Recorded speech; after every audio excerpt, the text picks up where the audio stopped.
మంత్రులను లోకేష్ అవమానిస్తున్నారంటూ వైసీపీ చేస్తున్న ఆరోపణల్లో వాస్తవం లేదన్నారు టీడీపీ నేతలు. ఓ ఫోటోను అడ్డుపెట్టుకుని వైసీపీ రాజకీయం చేస్తోందని ఆరోపించారు. వీడియో ద్వారా అసలు వాస్తవాలు బయటపడ్డాయన్నారు నేతలు. విప్రవి గారు అడిగిన ప్రశ్నకి హోమ్ మినిస్టర్ సమాధానం చెప్తే దాన్ని భూతద్దంలో చూపించి సాక్షి, బొత్స సత్యనారాయణ గారు, లక్ష్మీపార్వతి గారు లోకేష్ బాబుని అప్రతిష్ట పాలు చేయాలని, క్యారెక్టర్ అసాసినేషన్ చేయాలని ప్రయత్నం చేస్తారు. కుర్రోడు డైరెక్ట్ పాలిటిక్స్లోకి రాలేదు.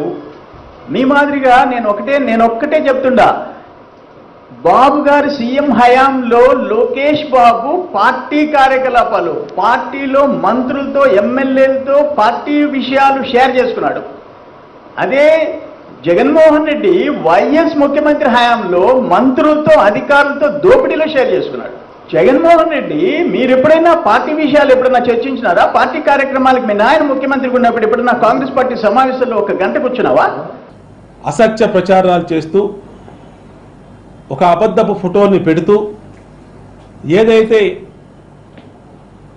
లోకేష్ మీద బురద జల్లాలని, కులాల మధ్య చిచ్చు పెట్టాలని చూసిందో, నిన్న విడుదల చేసినటువంటి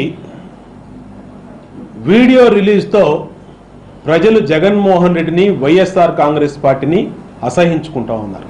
30 ఏళ్ల రాజకీయ జీవితంలో ఎటువంటి మచ్చలేనటువంటి వ్యక్తిని చినరాజప్ప గారిని తెలుగుదేశం ప్రభుత్వం చంద్రబాబు నాయుడు గారు హోంమంత్రిగా తీసుకోవడం జరిగింది. ఏదైతే ఇందాక అన్న చంద్రబాబు నాయుడు గారు చెప్పారో, లోకేష్ బాబు రాజకీయ పరిమితిని చూసి వారవలేక ఆయన ఈ పార్టీని, ఈ తెలుగుదేశం పార్టీని ఇంకా స్ట్రాంగ్ చేసి వచ్చే ఎన్నికల్లో వైఎస్ జగన్మోహన్ రెడ్డిని తుడిచిపెట్టే విధంగా ఆయన ప్రణాళికలు సిద్ధం చేస్తున్నానని వారవలేక ఒక చీటింగ్, తప్పుడు ఆరోపణలు చేస్తే దాని మీద చీటింగ్ కేసు పెట్టాలి.